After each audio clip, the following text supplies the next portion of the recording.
Welcome to the Outthinkers podcast. Plug into fascinating minds and breakthrough ideas that are transforming industries and the world. I'm your host, Kyan Krippendorf, founder of Outthinker Networks, a global think tank comprised of corporate strategists, innovators, and entrepreneurs that are shaping the future of business. If this describes you, join us at outthinker.com. Now, let's dive into this week's episode.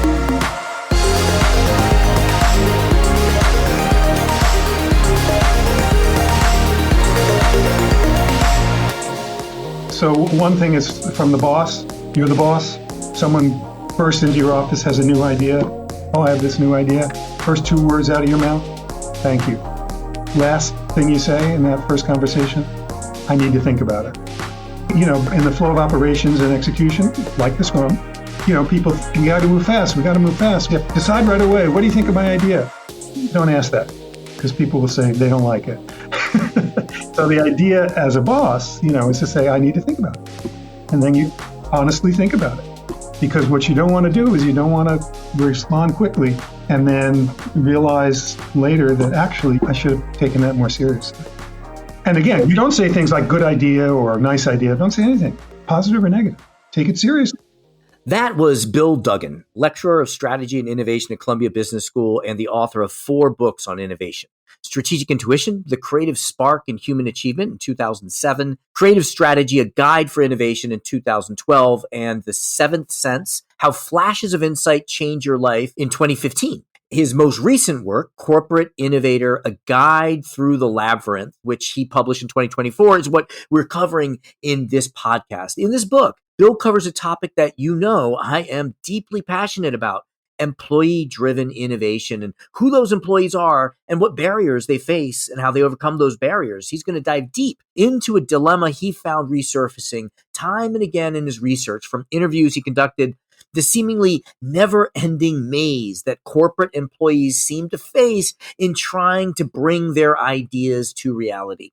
Here, we draw insights from his research into how employees can navigate the corporate labyrinth, as he calls it, and how employers can lower the obstacles they usually unwittingly put in the path of would-be internal innovators. In this podcast, we cover a number of things, including an explanation in neurological, yet easy to understand terms of the way in which our minds come up with new ideas, the way in which organizations often create endless obstacles to people innovating within their roles, hence his apt metaphor of the labyrinth, practical techniques for how individuals can navigate and overcome these obstacles to successfully navigate this corporate labyrinth. And as you heard in the highlighted clip, what you as a leader can do to unleash greater internal innovation within your employee base.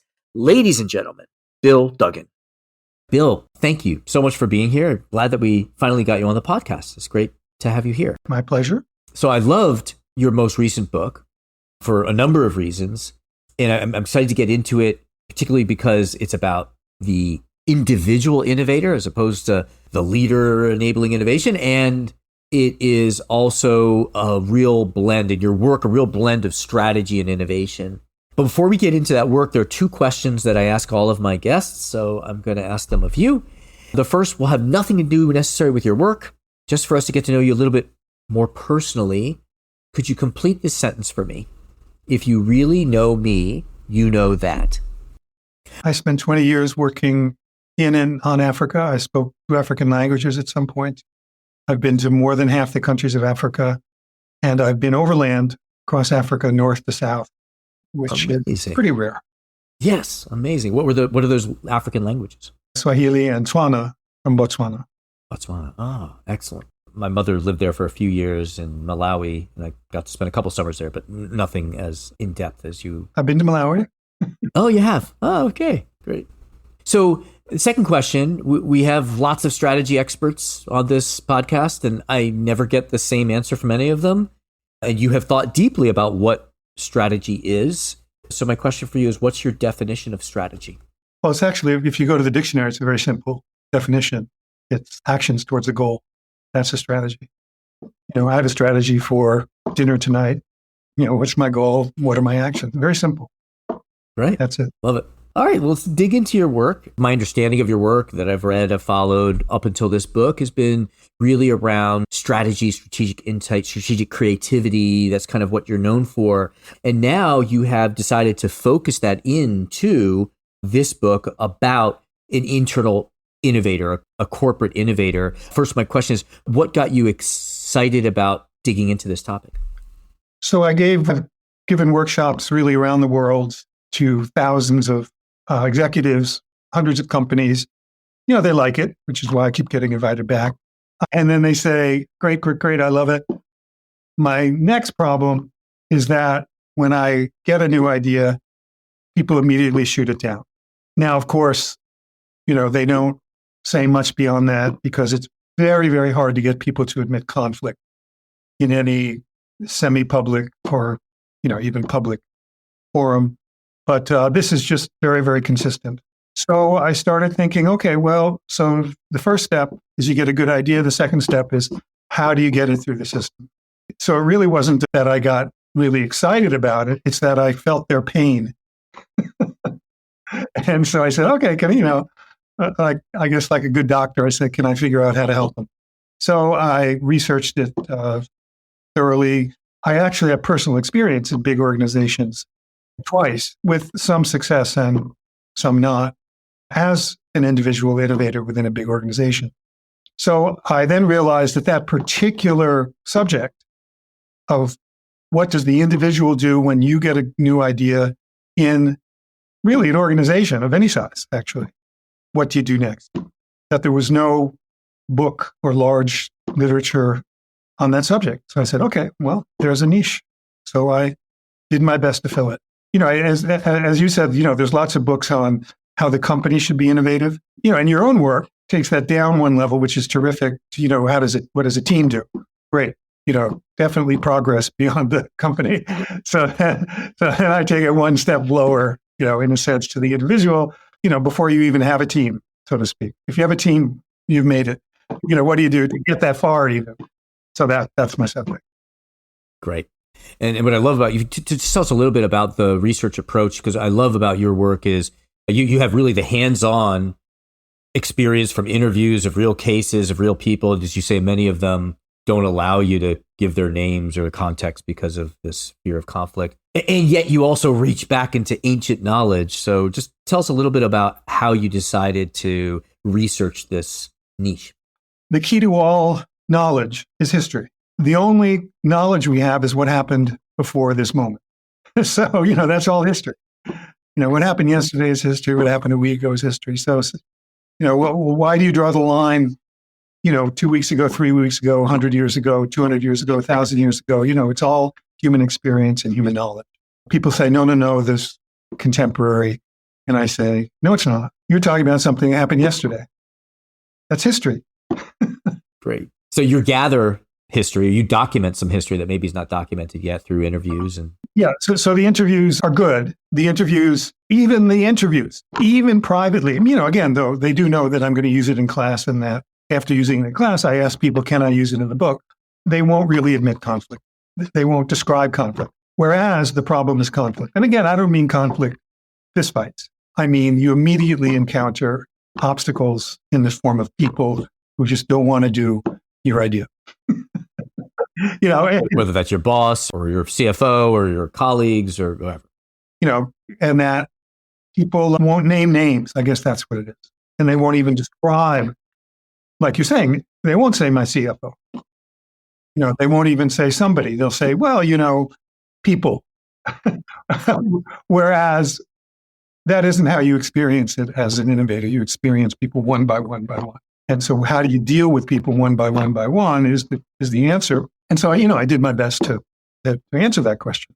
And for that, you really are in all of human history, because no matter what people want to do anywhere, anytime, big organization or not, you encounter obstacles in the form of other people. You're for allies too. Your goal is to turn obstacles into allies. Into allies. And I love that you use the word obstacles. I had always been using the word barriers, but obstacles invites you to untangle them and overcome them. Maybe I want to go into starting with your first chapter, where do these ideas come from, and then through some of the obstacles. But first, I'd like to just maybe describe why you chose the labyrinth, because the labyrinth kind of represents an obstacle. So I don't know. I'm not even sure how it came to me, but what came to me was that the pyramid of an organization, the classic structure, which is fantastically successful. It's the most successful structure in the history of the world, that these people report to that person and these people report to that person up the pyramid. When you get your new idea, the route might not be up the pyramid, and actually it seldom is really. You have to wind your way or to find your way through looking for allies, next to you, below you, above you, and that it's really a labyrinth made up of people. So that was the image that came to me. And I then bring it back to the pyramids, the original pyramids in Egypt. They have these little labyrinths within to lead to the treasure, right? To foil grave robbers, right? So that's what it is. There's this little path somewhere within the pyramid that leads you to the treasure. And then, of course, I found in Greek mythology, I found the labyrinth story. And that was a good one, too, because the hero who goes in the labyrinth gets an ally in the form, his name is Theseus. He gets an ally, Ariadne, who's the daughter of the king who built the labyrinth. And she gives him a thread that helps him find his way out of the labyrinth. So, the book is Ariadne. Yes. I love it. Trying to help people find their way through the labyrinth. Yeah. Yeah. When I read that story, I thought about the metaphor of the thread, but the ally, you're right. That's such an important part of, that is a thread that weaves through the entire book. Yeah. So an optional title. The first title for the book was going to be Ariadne's Thread, but everybody said, "No, that's too obscure." Right. Yeah. That is a niche of a niche. So I want to get through the obstacles. However, I think that we would be remiss if we didn't at least talk a little bit about the first beginning, where innovation begins with innovative thinking. And you talk about the default mode, and you have spent decades looking into where do innovative ideas come out of someone's head. So maybe you just give us a little brief primer on where the idea comes from. So in 1994, a neuroscientist started a journal called Learning and Memory. And this really is the new model of the brain. The model is the brain in thinking is an organ that learns and remembers. And all our thoughts come from memory. This is really the big breakthrough in neuroscience, which has been slow to penetrate beyond neuroscience, honestly. So that the idea that creativity comes from thinking of something new, that something, strikes me, or that in a brainstorming session, let's be creative. Really, new ideas come from a recombination of what's in your memory. There's no other source. And the other part of neuroscience is to then describe some of the phases. And there's a phase called the default state, which you mentioned, where your mind is at rest, basically. And it isn't focused on anything. It's unfocused.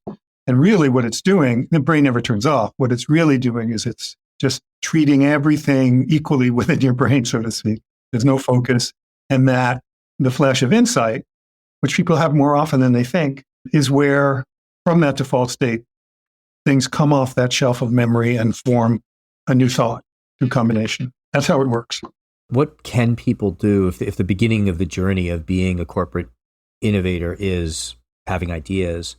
I know that there's some circularity to the whole process, but what are some things that people can do to have more ideas? Like, for example, I find on Sundays, I read the New York Times. I live down in Miami. Sometimes I'm in my pool and I'm just reading the New York Times, and ideas are popping in my head, and they have nothing to do with what I'm reading. I'll read a book about something like this article about country music, and then I come up with just thoughts that have nothing to do with it. So I feel like that is a way for me to get into a default. Oh, there's two things. One, probably the music is that your mind is relaxed. It's like, you're cutting the lawn or cooking or just walking, your mind is relaxed. So that's sort of achieving that default state where things then come into your mind. In terms of the reading of the New York Times, it's probably a combination of that and also, new input into your memory. In other words, you're seeing, oh, that's what they did, that's what they did, that's what they did, that's what they did. That makes me think of X. Because the other thing is the gray matter of the brain, they call it now the association cortex, meaning your brain makes associate. That's how you think. You're making connections, associations. You're associating this with this. This is related to that. That's related to that. So that's what's going on in your mind while you're reading the New York Times. And, and what's probably happening is it's going like a step here, a step here, and a step here, like 3 different associations. And by the time you get to the third one, yes, you can't remember the relation it had back to the article you were reading. Right. So it seems random, but there is a... But it got there through, like 3 steps of association. That makes a ton of sense. Okay, so we have some ideas on how we can put ourselves into the default mode, make these connections that we can't see as connections that generates ideas. And then we go into, and I might be simplifying this, but this is kind of the way I read the book, was after that, there are 5 obstacles that you will face. You talk about the idea hierarchy. You talk about tunnel vision, the curse of the core. Really interested in talking about that. You talk about the ally maze, false friends, the tyranny of the team, mind games, war of the words. I want to go into maybe 2 of these in more depth, but would you mind just briefly describing those 5, if I got it right? I know it's tough for you because you've spent so much, but like, what would be the natural language description of each of those? Well, I have to get the book. I'll read it. Idea hierarchy. The idea hierarchy. I guess it's that the idea hierarchy is that the number one obstacle, the first obstacle you face, is that other people have ideas about your idea, even if they never thought about it before. The number one obstacle is ideas other people have, especially if you're moving up. Like if you're, let's say you have a new idea and you talk to your boss, the first reaction, again, I'm just talking about human nature in general. The first reaction is, wait a second, I'm the boss. I'm supposed to have good ideas on this subject, even if I've never thought about it before. My idea in the hierarchy is better than yours. Even if I just had the idea in the 3 seconds since you told me you're right. Because it's my job. Right. And that you're sort of doing my job. You're supposed to be executing my jobs and have ideas. Okay. So the idea hierarchy is, that's right. So right away, that's one person whose ideas in the hierarchy you have to deal with somehow. Now, if your idea, let's say you're in IT and your ideas have something to do with marketing. Okay. Now you go to a marketing person who's responsible for that area. Immediately, they have an idea because in the hierarchy, that's their responsibility, not yours. You're talking about marketing. Well, my idea about, digital marketing is X. So right away, so if you plot out, so the idea, sort of the tool I offer is that you start plotting this out and you start seeing whose ideas in the hierarchy are going to matter. And then, they don't just say, okay, well, these people are going to overrule my idea. You then start approaching them one by one, trying to gently get them to basically drop their idea and accept yours. Okay. Yeah. I love it. I love the way you frame that. It's different the way it's often framed.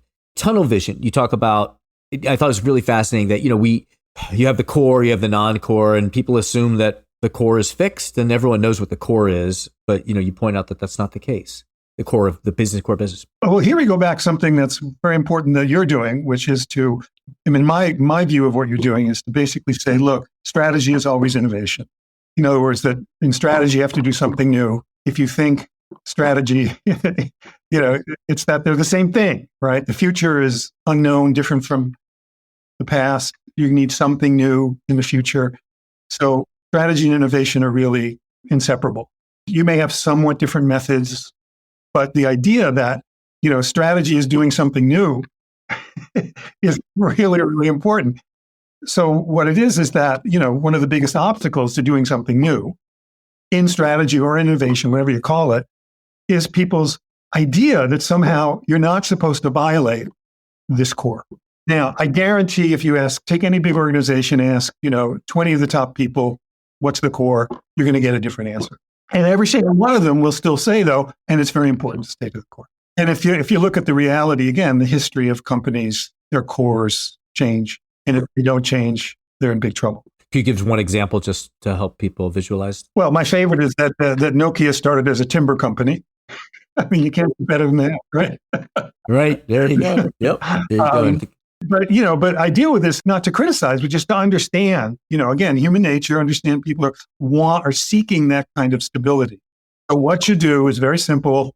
You present your idea, your new idea, as consistent with the core. Don't fight the core. You can't win the Don't fight the core. Right. That's great. And the core is malleable. So. Yeah, exactly. And people's conception it's an idea. So people's conception of it is so fluid. Just, this fits our core in the following way.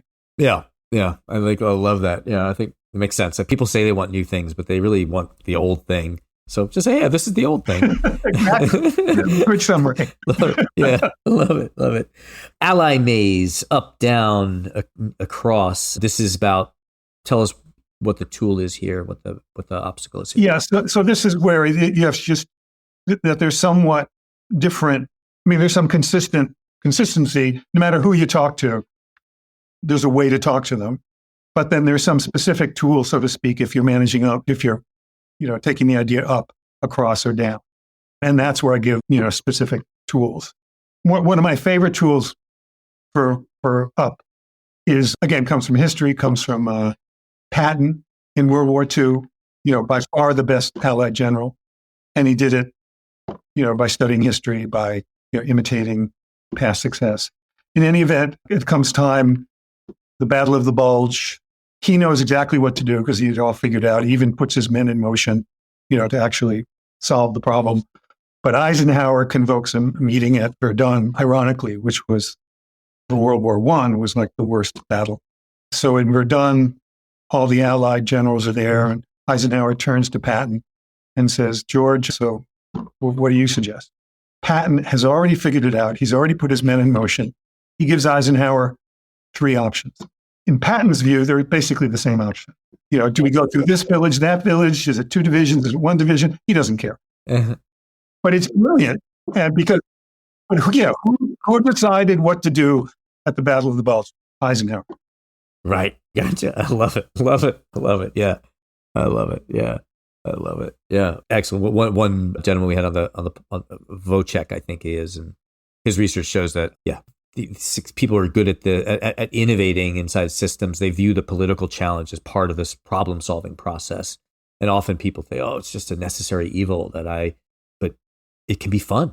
Yeah. Well, and I also think that Eisenhower knows, he understood who Patton was and that he was the best general. So I wonder if it was maybe it was a double. who was playing whom? Possible. I don't know.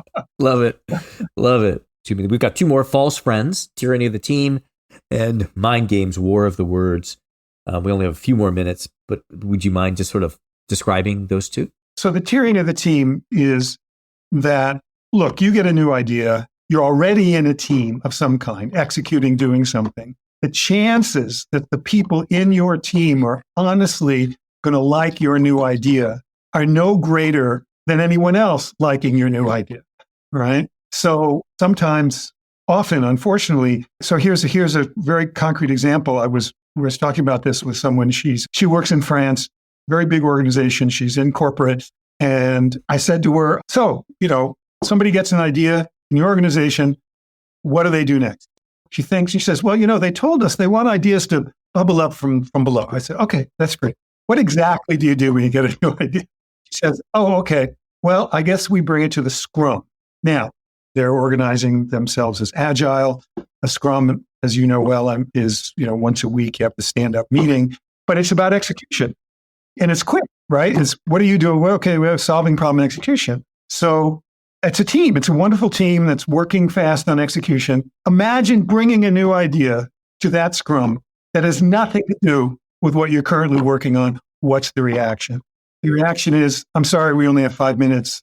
So in other words, if you're just locked into an existing team structure, it can be just as constrained, as your boss saying no. Yeah, because I guess the teams were formed around existing ideas. That's the structure. And a new idea maybe requires a different. Every new idea requires a different set of people supporting it. That's the key. All right. And then we'll go to the last one, Mind Games, War of the Words. I love this because, it's so easy to kill a new idea by just your reaction to the idea. You offer some advice on what words to use, what words not to use. Maybe you can just briefly. Yeah. So one thing is from the boss. You're the boss. Someone bursts into your office, has a new idea. Oh, I have this new idea. First two words out of your mouth. Thank you. Last thing you say in that first conversation, I need to think about it. So many, in the flow of operations and execution, like the Scrum, people, we got to move fast. We got to move fast. We got to move fast. You have to decide right away. What do you think of my idea? Don't ask that, because people will say they don't like it. So the idea as a boss, is to say, I need to think about it. And then you honestly think about it. Because what you don't want to do is you don't want to respond quickly and then realize later that actually, I should have taken that more seriously. And again, you don't say things like good idea or, nice idea. Don't say anything, positive or negative. Take it seriously. I see. It's neutral. Yeah, I need to think about it. When you engaged with our chief innovation officer, chief strategy officer, this was a topic that got a lot of interest. And I was wondering if you could just share a little bit. You said, you suggested say something like, could be, you never say this is a bad idea after you think about it. If I'm remembering right. Instead you say, yeah. So I'll give you an example. In one of my classes, there was in the executive MBA class, she was a controller. And she said, people always come into me with just illegal things. Right? And so I'm arguing, I'm fighting all day. So I gave her the general advice, which she said, oh, thank you. This totally changes my life, is don't say no. Say, oh, well, if this or this changes, or, if you can do X, Y, and Z, or if these people would agree, or if X, Y, and Z, come back to me, we'll talk about it. And it's very honest. It's not a trick. Like it's true. If the world changes, if something changes, for example, if the law changes, it's true. If these people agree, if you can find a budget, if, then come back. Yeah, I love it. You have the person, empower the person to do the work. And also you acknowledge that a bad idea today can become a good idea in the future. The economics may change, the structure may change, reality may change. Yeah, and if they figure out the problems you're solving, great. Some of them might be impossible, but there's only one way to find out, is throw it back at them and let them try, if they have the energy and the interest behind their idea. Great. Thank you. Each of these we could dive into, and we could have a 30-minute conversation about it, but at least we covered the main things. Definitely we encourage people to buy your book and read through it and study it. Well, how else can people get to interact with you? I know that you do a lot of executive education. If someone's listening to this and says, oh my gosh, I need to learn this, I need to master this, what should they do? Well, I definitely read the book. It's called Corporate Innovator. Let me remind people of that. But, I'm good at email.